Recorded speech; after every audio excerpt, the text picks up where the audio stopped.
present to you one of the ladies who so able. Thank you, Ms. Freeland. I don't think this would be complete if I didn't give you some more school gossip that I picked up the other day. Up in the study hall, that's where we get a lot of that stuff, you know. I was standing up at the stairway and I overheard Larry Murray talking to his friend Sue Parrish as they came down the steps there from the study hall. Larry said, well, Sue said, where can I get a hold of you? Sue said, I don't know, said I'm awfully ticklish.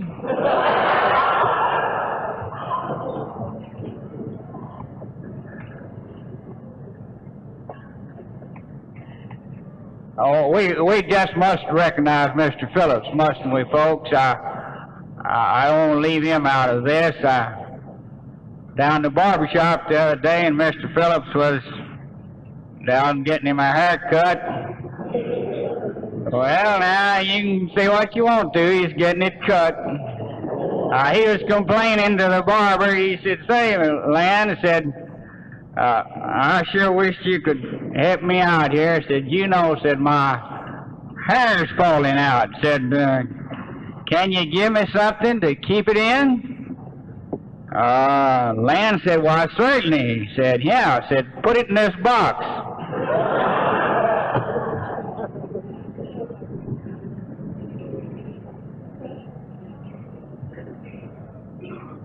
I just don't think this thing would be complete if I didn't share with you a story about one of our football fans, an old country boy like myself that, we don't get to town very often, but a few years ago, before there were any paved roads, why, old Baby Howard and I went over to the town of Waco. First time we'd ever been there. And I was just a little bit amazed at the tall buildings and this, that, and everything else, but I didn't say much about it. I just knew I'd been to town and I'd seen things I'd never seen before, but Baby was sort of fascinated by those asphalt streets that they had over there. He'd scrape his feet on that hard surface, you know, and kick around on it. And finally he said, well, said, Fess, you know, he calls me Fess. He said, I tell you, he said, I don't blame him for putting a town here. He said, the doggone ground says it's too darn hard to plow anyway.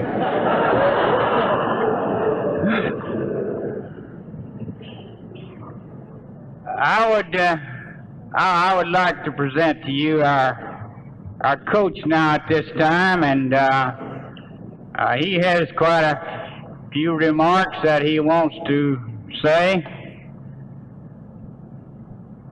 I'd like to tell you a little story about him, and I got this from some of his football players. It seems that the weekend that we had an off date, Coach Burleson went out on a little scouting expedition.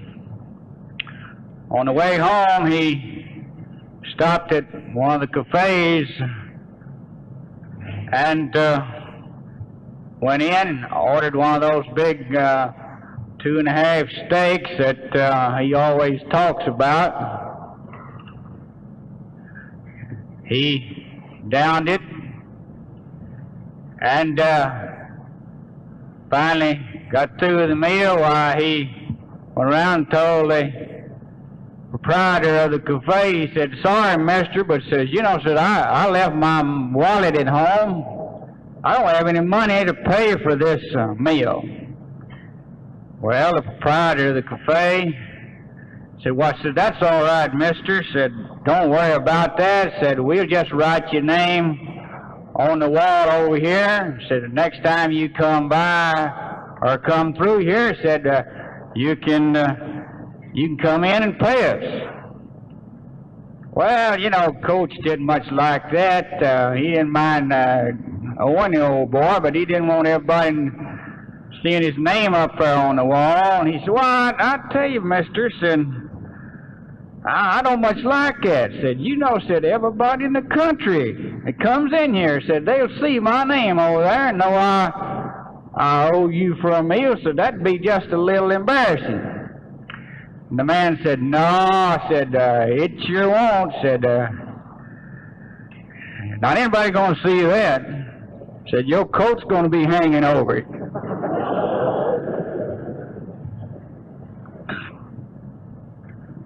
Anyway, I'd like to, at this time, present to you Coach Burleson, and he, in turn, is going to make some awards, announce his letterman, introduce all the members of the football squad, say whatever he has to say. I won't delay say, Coach, though. When you get through, I want the microphone one more time here, or I want you slipping up on me. Coach Burleson.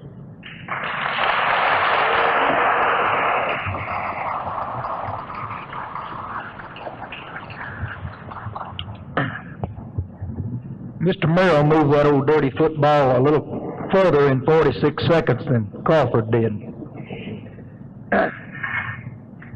It's the first time, I guess, that I've ever stood to make a speech and had the thing written out, and there's no rostrum to hide it on. So here I stand with my speech in my hand and no place to put it that I can glance at it.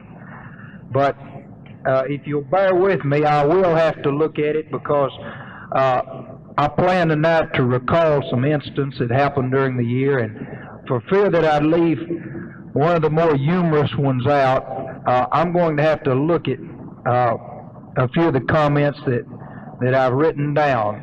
But whether I read it from the paper or whether I speak from memory, all of this comes from my heart, and I hope that you'll understand why I wanted to make this talk. First of all, let me say this. I don't have words to express the appreciation that I have for our fine fans and for the Bulldog Booster Club. I'd just like to say that I believe a great deal of the success that we had this year was due to you fine people. And if we look at our record this year, let's don't ever get too big-headed to look back about 2 years ago. And any time my hat starts swelling up, my head starts swelling up to where my hat won't fit, all I have to do is look back about 2 seasons ago when those 14 little old scrawny kids went trotting out on the field, and we didn't have to look forward to any trophies like this. All we looked forward to was getting through the game alive, and I really believe that having our town behind us and having our community behind us has helped us a great deal. And I would like in some small way to express my appreciation to the Booster Club. I'd also like to express my appreciation to Mr. Merrell for the aid and for the advice that he's given us. It's been so helpful through the season. And I'd like to express my appreciation to Mr. Phillips, who scouted for me, and time again he gave me advice on how to play our opponents, and I deeply appreciate it. It was so helpful. And I'd like to express my appreciation to Mr. Herod, who scouted for me and was so helpful in the last games. He gave up some time at work and came and helped me out on game nights, and then he had to work double shifts to make up for the time he lost. I appreciate that. and I appreciate Lum, and I appreciate Jody. And as I look out over the audience, I'd like to call everybody's name that's helped me so much, and yet that's impossible. And so you see, there's so many people that I'm indebted to, I can't claim very much of the glory of this year. But I think one thing is indicated here, something that we try to teach our kids. To be a champion takes teamwork, and we had teamwork this year. Teamwork between our community and our school, our parents, and our kids. And I'd just like to tell each one of you, thank you. I'd like now to recall a few of those incidents I said that will make us think back over this 1960 season. Some of them are kind of funny, and some of them are kind of sad, and some of them are kind of serious. And if you'll bear with me, I'll mention a few that stand out in my memory. I'll always remember the happiest moment of the year, when we beat Whitney.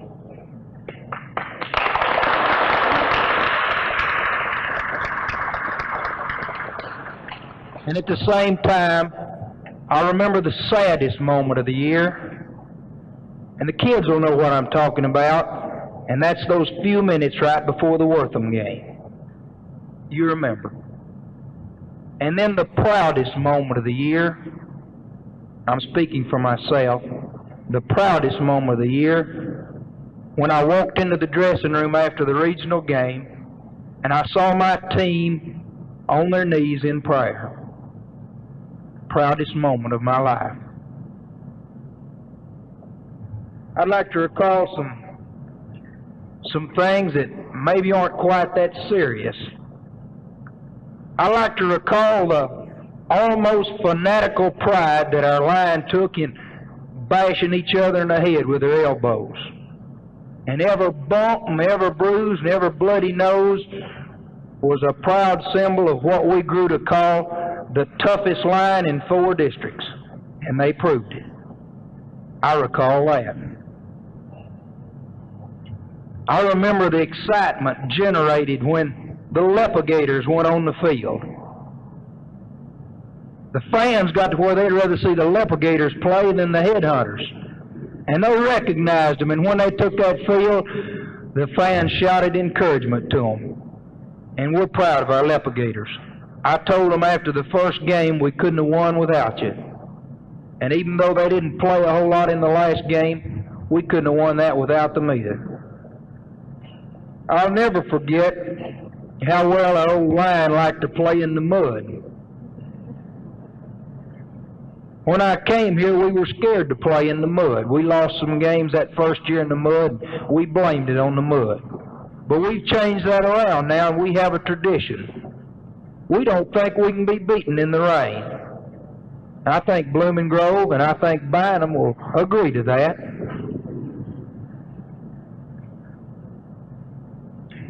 I remember that during the entire season, we had only one punt blocked. Randy blocked Joe's kick with the seat of his pants against Grandview. He tries to get in the act and everything. I'll never forget one day in practice late in the year when we were working pretty late. It was nearly dark. And my favorite guard, old Spark Plug, pulled out on a trap play and missed his block. And my nerves weren't too good along toward the end of the season, and I jumped on him pretty strong, a lot harder than I usually do, and old Spark Plug came back to the huddle, and I believe I noticed a tear maybe in his eye, and he said, "Run that play again, I'll kill him, I'll kill him." Well, I was scared to run the play again. And I told the quarterback, I believe it was Tump at that time, I said, "No, let's don't run that one. We don't want to get anybody hurt." And lo and behold, Tump ran a straight play over Spark Plug's hole, and Billy happened to be playing against him, and he liked to knock Billy cold. I'll never forget that. And how about the time that our junior and I went over to play Mildred this year? And our managers have done such a fine job all year long, and lo and behold, we got over there, and they'd forgotten the footballs.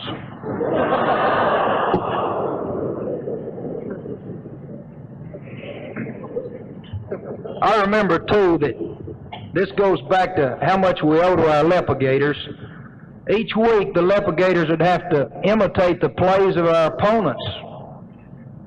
They'd have to, from our scouting reports and from what we had heard, we'd try to duplicate as nearly as we could the plays that we'd be seeing that Friday night. And I'll never forget that most of the plays old Tump made up back there in the huddle worked better than the opponents did that Friday night.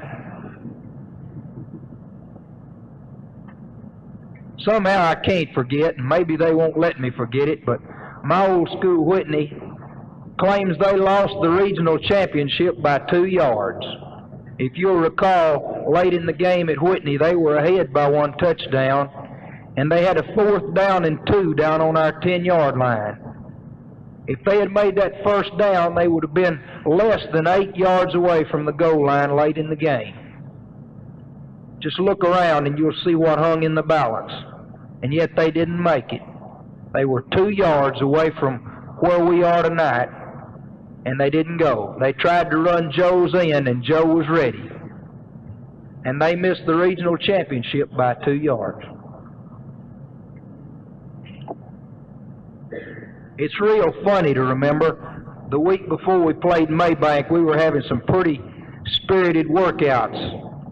At one time, we were having a little pass defense scrimmage, and I think it was Throck or Jake, one of our big tackles went running in there and came down on Tump, and Tump threw the ball in a hurry, and somebody tipped it up in the air, and there was old Grice, and he grabbed that ball and headed for the goal line, and about 6 or 8 of the lepigators hit him, and he kept going, and finally the other 2 or 3 lepigators piled on him, and they finally brought him down.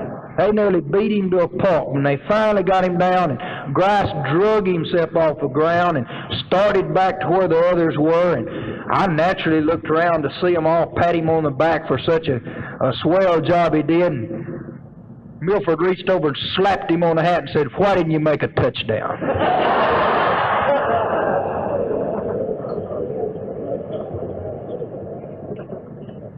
We will also recall that one of our managers got completely lost for an entire half against Bynum. If you don't know which one it was, look around and see whose face is the reddest.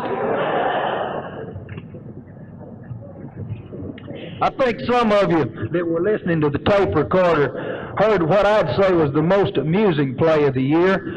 Over at Maybank, in the game when it was still pretty tight, we had a 4th down and 1 situation, and there was a timeout called. And all during the timeout, our players kept looking over at the Maybank bunch and saying, "Let's get that first down. Let's get that first down. We got to have that 1 yard for a first down." So they came out and faked to the fullback, told Larry. Everybody on the Maybank team hit him, and Randy trotted 50-some-odd yards for a touchdown. I think that was kind of playing dirty pool, but at the time we were glad to see it. I always call that the big fake first down play in Maybank. It was also amusing to learn after the game at Athens that sometime before the game, the coach from Maybank got on the phone and called the coach from Valley Mills, and they had a little conversation, and they decided when and where they were going to play for regional. They forgot to consult Maybank and Dawson about the time.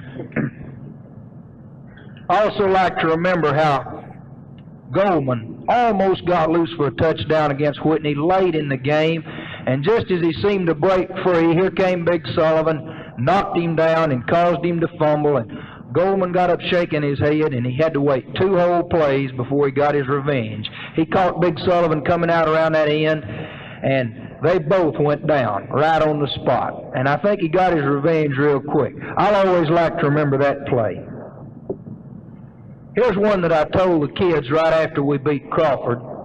It was real hard to lose to Hubbard. I guess that one hurt is about as bad as anything. But this comfort brought some comfort to me when I remembered that Clifton beat Hubbard Valley Mills beat Clifton, Crawford beat Valley Mills, and we beat Crawford.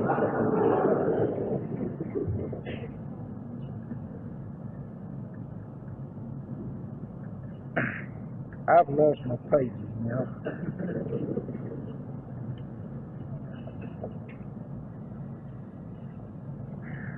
I remember too, and from here on out I may get a little bit serious, and I'm already having a little trouble with my voice, and if I choke up, it's not because of a cold, it's because I just choke up. I remember too that against Whitney, old Jamie couldn't find the handle on the ball. A kid had more trouble than anybody I ever saw, and I guess after the game he was about as low as any kid can get. But he didn't stay down low. He came back, and in the last 4 games he was a regular glue fingers, and I suppose in those last 4 games he was our leading pass receiver. It just shows that you may get a good man down, but you can't keep him down. I remember Larry crawling out of his sick bed to come over and play his greatest game of the year against Maybank. The doctor told him he could play in 5 more days. Larry couldn't wait. Maybank couldn't wait. And so he played, I guess, the greatest offensive game of the whole year. I don't remember how many yards he gained. It was well over 100. And he did that when he was still weak from the flu. And maybe you fans don't know what I'm talking about, but it was kind of a joke to all the team. When Larry ran up the middle, somebody had to move out of the way. And he certainly ran up the middle that night.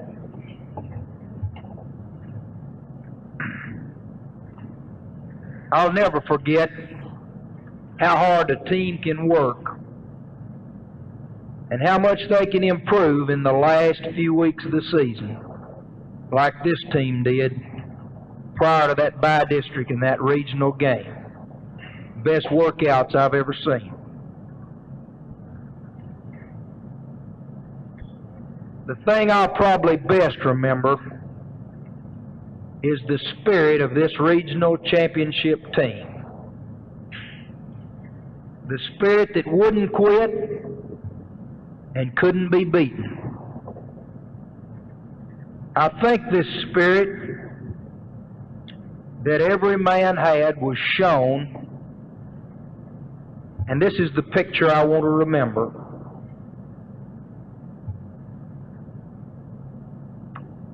Big Bill Humbert, down on his hands and knees, digging in down there on that 1 yard line. And this is where I said my voice will break, and I've read this over to myself 2 or 3 times today, and tears come in my eyes when I read it, and I know they're going to come in my eyes now. There they were, digging in on that 1 yard line. A whole season wrapped up in 1 or 2 plays. You people that were up in the stands couldn't see Bill. You couldn't see Throt. You couldn't see Ray, or you couldn't see Grice, or you couldn't see the guys down on their hands and knees there.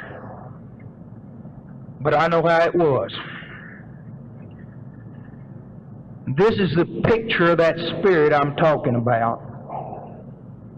And not that every one of us didn't have it, but it was so exemplified in old Bill, and that's why I picked him out. It could have been any one of them, but I know this happened.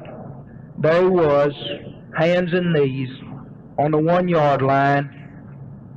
Seconds left in the game, and they had a first down.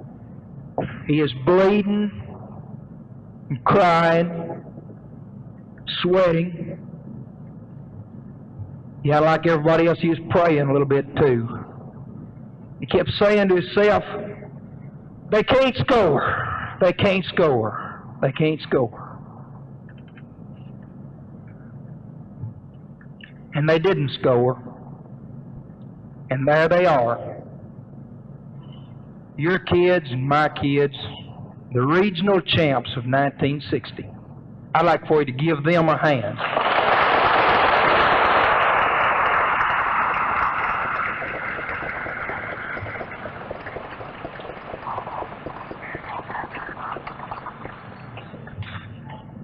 One of the greatest football coaches in the world, I suppose, is Bryant of Alabama. Bryant never fails any time he's called on to talk about football to mention what he calls his junction boys from Texas A&M. And if you don't know the story of those junction boys, when Bear came there, Texas A&M was at the lowest ebb a football team can reach. And he came there determined to build a winner. And so that fall when practice started, he took them out to Junction out here in southwest Texas where it was hot and hilly and sandy, and he made them pay the price to be champions. He had an all-conference center from the year before that lasted 2 days, and he quit. He wasn't willing to pay the price. But there were some 8 or 10 sophomore boys that year that stuck it out. And as the season progressed, probably some of those that quit weren't sorry they did, because that year A&M won only 1 ball game. And yet Bryant says that those kids were determined that they weren't going to let that hard work be in vain. And the next year, they went into their last game of the season tied for the Southwest Conference lead, and they lost it to the University of Texas. I'll pay tribute to them, Sonny. And again, those 8 or 10 kids were so close to a championship and yet so far away. But then when they were seniors, they won, as Ray would say, all the tea in China. When they won the Southwest Conference, they beat the Longhorns in Austin for the first time in 30-some-odd years. And Bryant never fails to pay tribute to those 8 or 10 sophomore kids that he calls his junction boys. He's written a new book now, and I just got it after football season's over. It's too late to do me any good, but it did give me some material for this speech. And he calls those kids by name, and he names every one of them. And he says, how can he ever forget them? But he says this too. Those few that weren't willing to pay the price, who can even remember their names? That's the way I feel about this team here. These fine young men that for 15 long, hard weeks made desire their watchword. They made up their mind what they could do, and they did it. And they're champions. I'll never forget them. I'll never forget Joe, or Don, or Curtis, or Jake, or Throck, or Bill, or Cat, or Skeeto, or Biggin, or Grice, or WL, or Sparkplug, or Little Jake, or Bullwinkle, or Raj, or Newt, or Randy, or Tump, or Jerry, or Goldman, or Scrooby, or Dave, or Jamie. I'll never forget them. I'd like now to present some awards. We hoped that the Jackets would be here, but they didn't make it. But we do have an award for each one of these men tonight.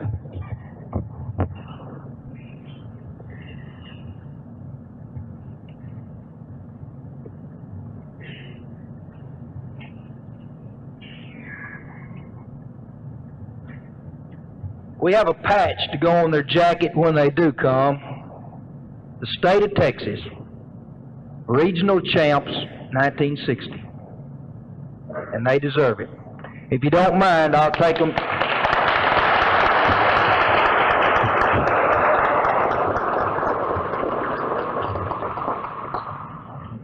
Did I leave anybody out when I call those names?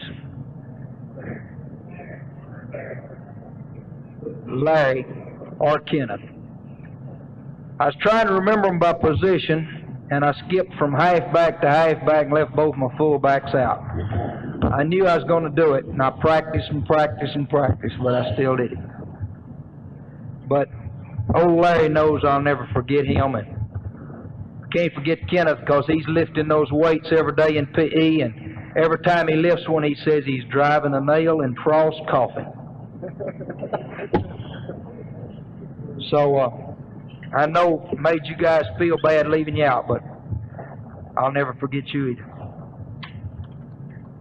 I like to call them in the order that I can best remember them according to position, so I'll take the ends first. Joel Sawyer. He's lettered 2 years, 3 years. He's all district, so he'll get another patch. And here's his regional championship award.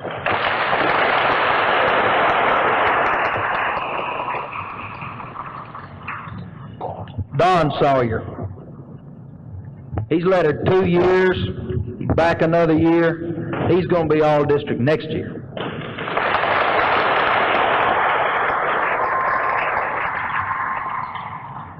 Curtis Slater.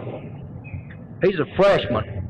He scored 12 points in a basketball game just before he came up here today, and he's going to be all district in 1962.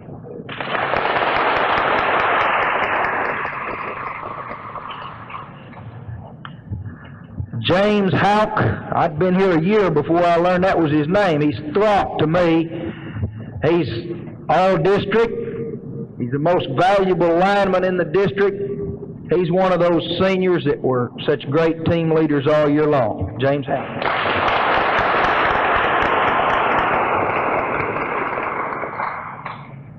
A.L. Jacobs is another senior, another leader, another all-district player, and I don't know what we'd do without these guys.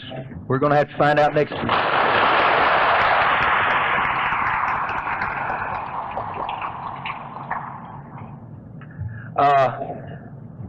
The next one is Bill Humbert. Got him back next year, and he's another one of these weightlifters getting ready for Frost.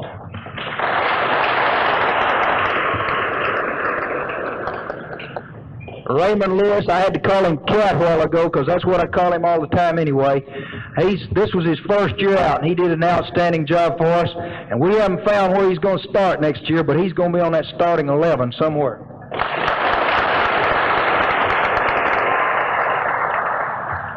The next tackle is Elton Taylor. This was his first year to play. He did a real good job for us. We're looking forward to him next year and the next.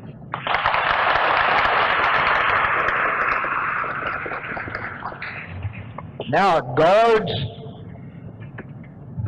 one's a junior and one's a sophomore, so we'll have them for some more. They're all district selections. The first one is Gary Grice. He's a junior, all district. So he'll be around next year.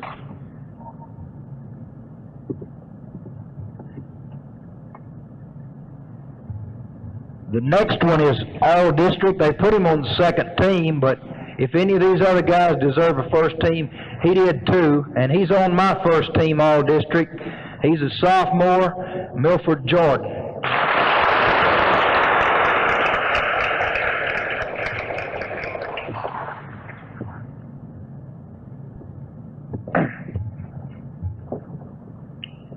Our other guards then will be W.L. French. He's just a sophomore. We have him 2 more years. He'll probably play some in next year. He did a little bit this year. Did a real good job.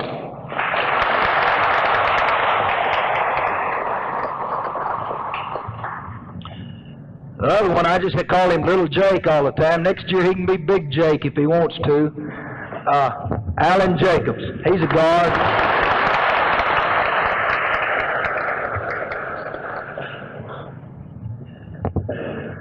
Then we have my little fire plug, Travis Anderson.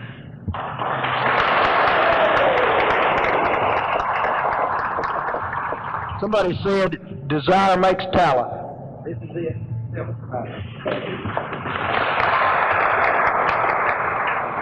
Another guard, Carlton Taylor.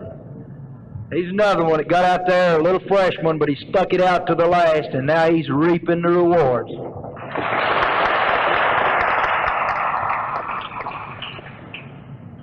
I have all my ends, tackles, and guards now. Is that right? All right, now we come to our center. All district.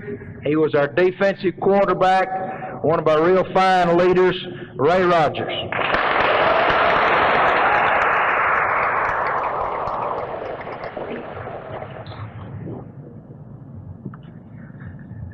We have another one of those all-district players for next year. I thought he was the second best center in the district, but looked kind of funny for a second-team man to make all-district, and so he didn't get nominated, but he's a real fine football player, Newton Matthews.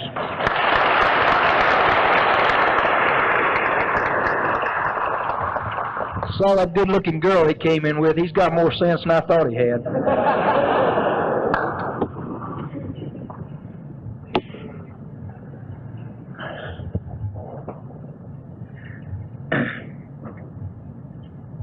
Our quarterback, most valuable back in the district, member of the Super Syntex team, real fine leader, Randy Howard.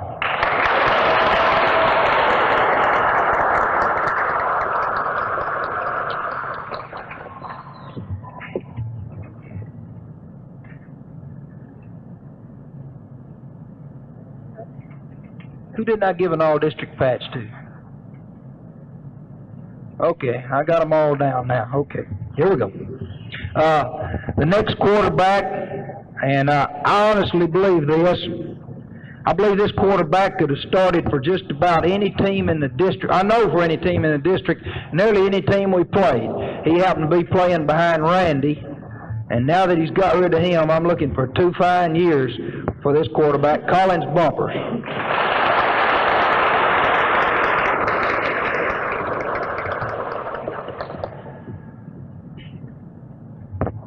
He can get the job done.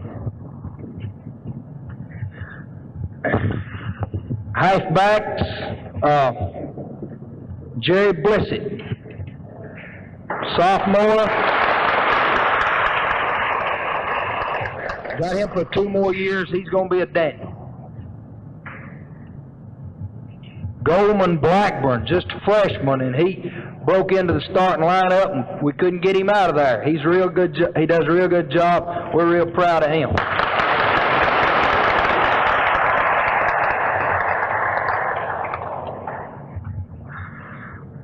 Jimmy Bruce. This is the one that can really help us next year. He's going to do a real good job, I'm sure. Jim?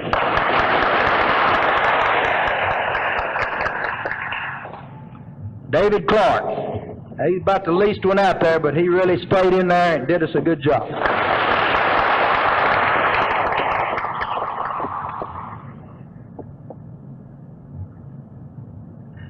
Now, am I down to those fullbacks again? Jamie Prater, halfback, fullback, end, wherever I could play him, he did a good job. And I guess he's the shortest end in anybody's district. But he could get out there and get those passes. He's another one they put on the second team all-district.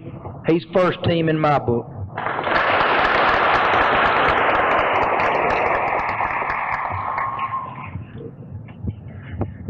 And then Mr. Fullback himself, he weighed 160 pounds, but he thought he weighed 210, and he could carry that mail. I wasted him 2 years playing him at guard. If I'd known he could haul a mail like that, he'd been back there a long time ago. Larry Murray.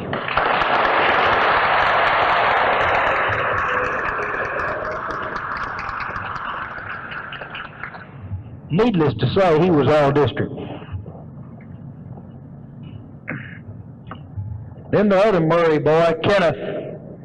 He's a real fine linebacker already, and I know he's going to do a good job on offense next year. Like I say, he's already getting ready, and we're glad to have him back another year.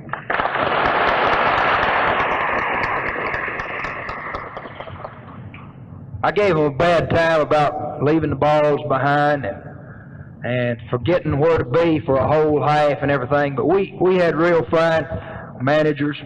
We called one of them a trainer. He helped me out with the first aid. And I just couldn't get by without these two right-hand men of mine. And so I'd like to present them with a patch to go on their jacket. Ronnie Davis was our trainer.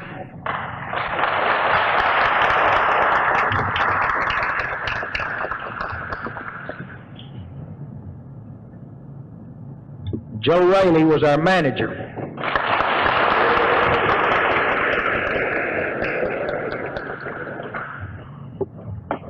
And the coach's wife gets one.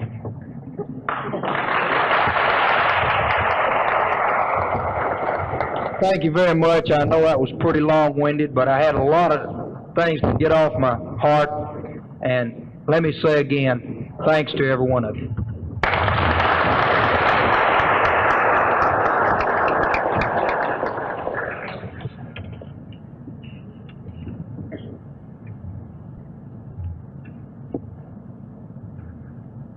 I know all of you are proud of these fine boys and the fine record that they have made. And I'd like to, at this time,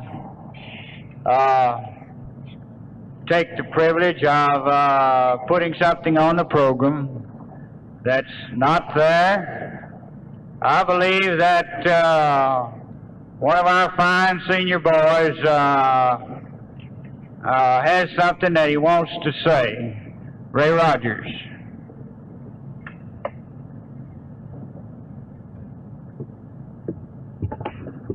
Come around the mic, Ray, where we can hear what you say. Mr. Burleson has made a long speech here, and he's talked about us, but we couldn't have done it without him and a few more that we're going to try to give a little memento to think about us in the years to come. Mr. Burleson, on behalf of the football team, I'd like to present you with this trophy from the football team. Thank you very much.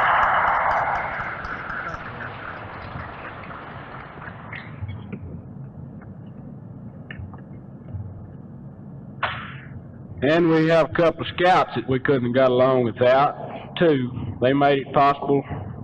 Two, Mr. Phillips, if you will come forward, please.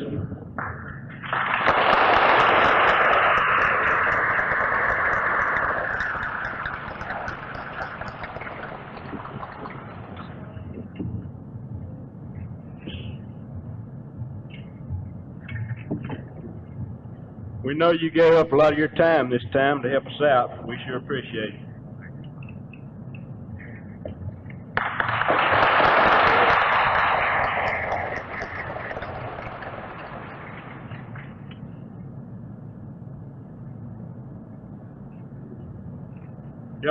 If y'all would like to know what we're giving them, this is gold football. It's to keep in future years, and we didn't have time this time, but we're going to take them back and have regional champs and have 1960 and the letter D put on them. And the other scout that I would like to come forward at this time would be Mr. S.F. Harris.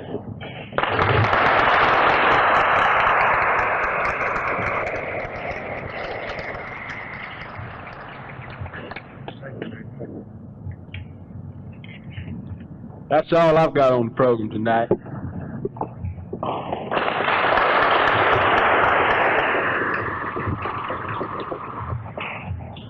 Well, folks, we're going to be ready for filming of that Crawford game again, and in just a moment, I just have one more little word I want to say.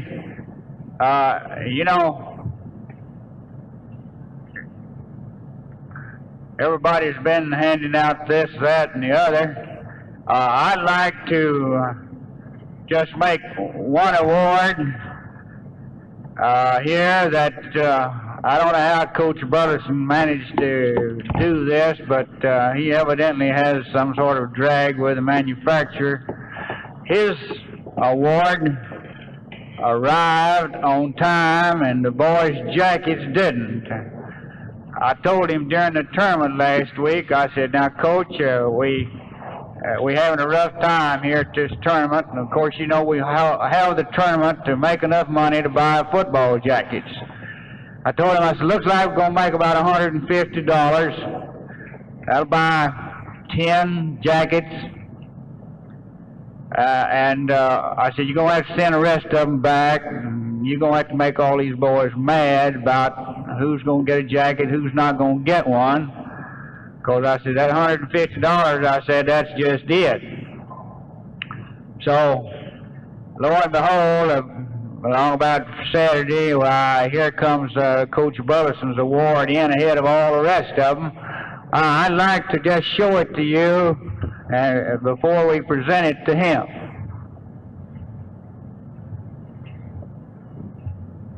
Incidentally, he keeps his house locked every night, boys. Let's see how it goes. Here he is, right? Here, here along, let me show you. Okay.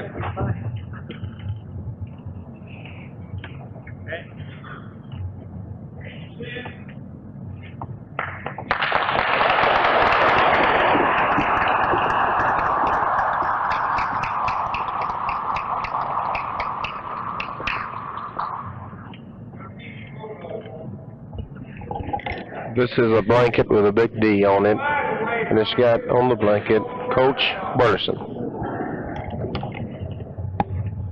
Well, we've been pretty serious here at times tonight, and I'd like to thank each and every one of you again for coming, because when the film is over, and Coach, you better let your wife have that, and you get on down here and get your film ready.